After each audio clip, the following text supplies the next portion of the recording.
We want an immediate end to police brutality and murder of black people. Well, perhaps more than anything else, the Black Panthers stood for the right of black people to defend themselves against white violence, even if it meant carrying weapons and using them in self-defense. But it also brought violent conflict with police. And by 1969, at least 28 Panthers had been killed in shootouts with police. Not many people know that the Panthers got some of their first weapons from a man named Richard Aoki. And nobody knew that Aoki was an informant for the FBI.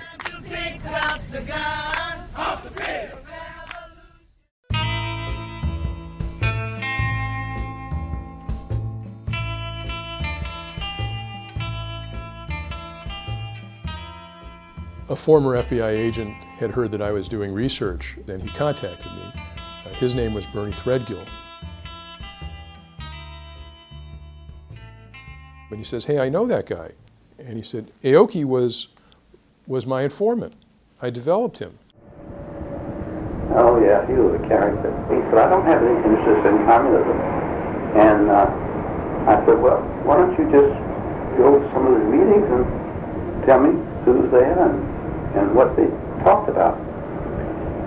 So one thing led to another, and he became a real good informant. Well, I had never heard of Richard Aoki before Bernie Threadgill told me about him.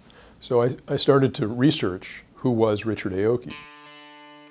Aoki was a prominent activist in the San Francisco Bay Area during the 60s. Definitely Richard was someone who looked at things politically. The impression I got was basically, if you become his friend, he's like your friend for life, And he was like that with most people, He had been very involved in the Third World Liberation Front strike at Berkeley in 1969. He was one of the most militant leaders of that strike. Aoki had also been involved in a group called the Asian American Political Alliance, one of the first Asian activist groups in the country. He'd also had a connection with the Black Panthers. Aoki was head of the Berkeley chapter of the Panthers and later became a field marshal in the Panthers. And it was known that he had given the Black Panthers guns.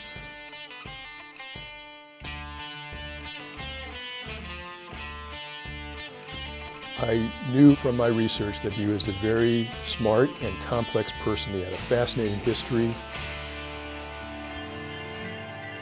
His family was interned during World War II.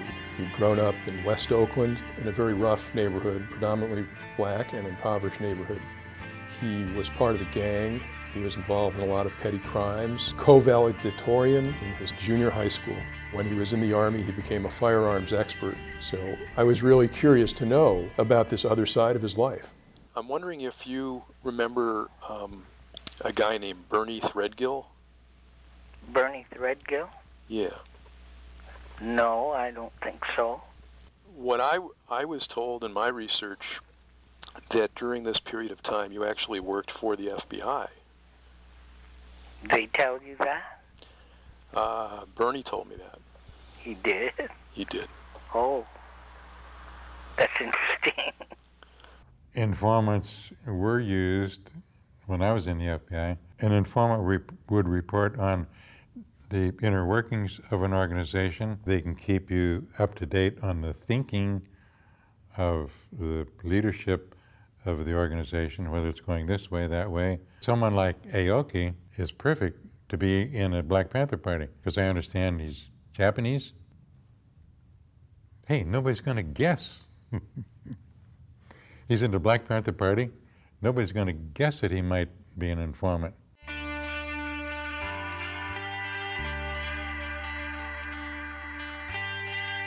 Through his involvement in the socialist groups, Aoki established his political credentials and became known to other activists in the Bay Area.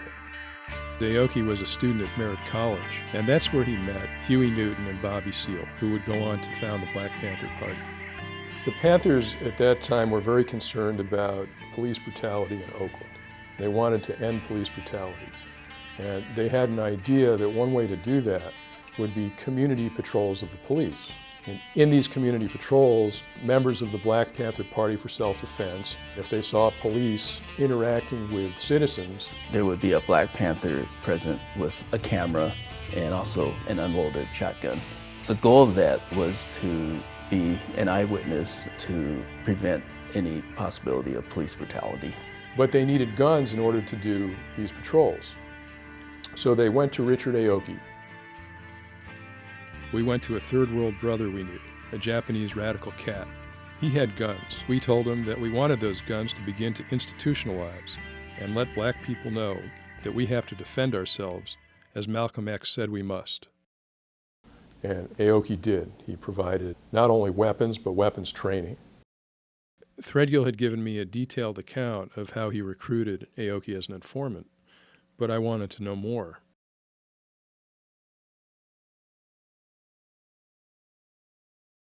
In reviewing the records, there was a list of informants.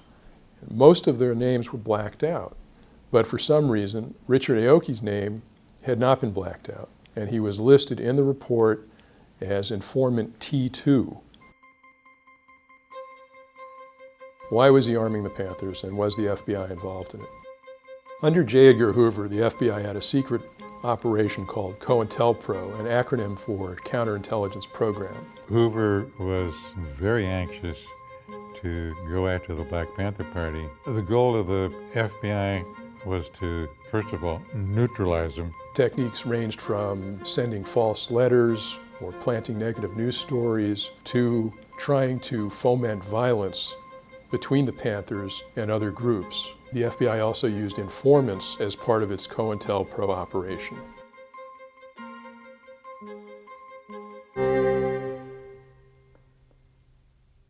When Richard passed away, he had in his apartment 2 uniforms neatly pressed in his apartment. And one uniform was the Black Panther uniform. The other uniform that he had laid out and neatly pressed was his Army uniform, you know. The FBI had released about 1,900 pages on various organizations that Aoki had been involved with, but it claimed it had no files on Richard Aoki himself. This was very strange because Aoki was a major political activist. Aoki wouldn't even have to be a member of the party if he just knew Huey Newton and Bobby Seale, and he went out to lunch with them every day. They would have a main file, but to say they don't have a main file is ludicrous. In my opinion, the FBI has a responsibility to the community to give a full accounting of what its relationship with Richard Aoki was, especially because Aoki played such an important role in arming the Black Panthers.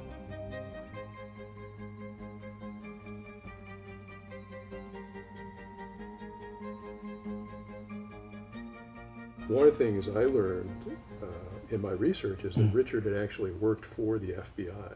Oh, how was that? Well, he never mentioned this to you? No.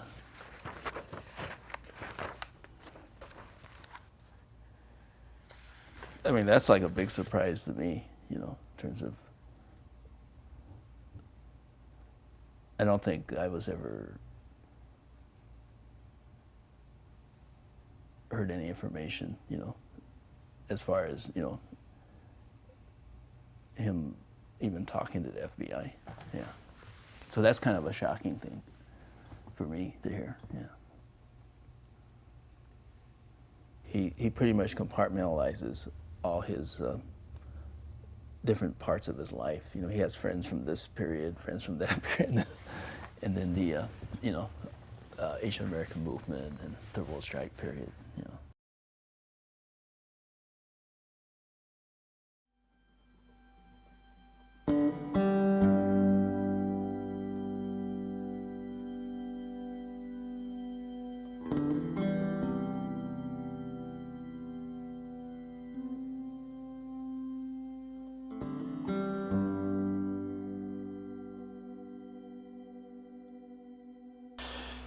Am I wrong?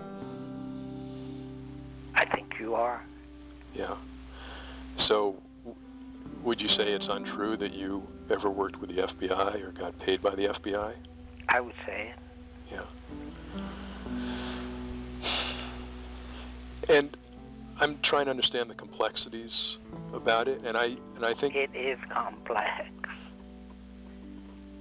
I believe it is. And layer upon layer.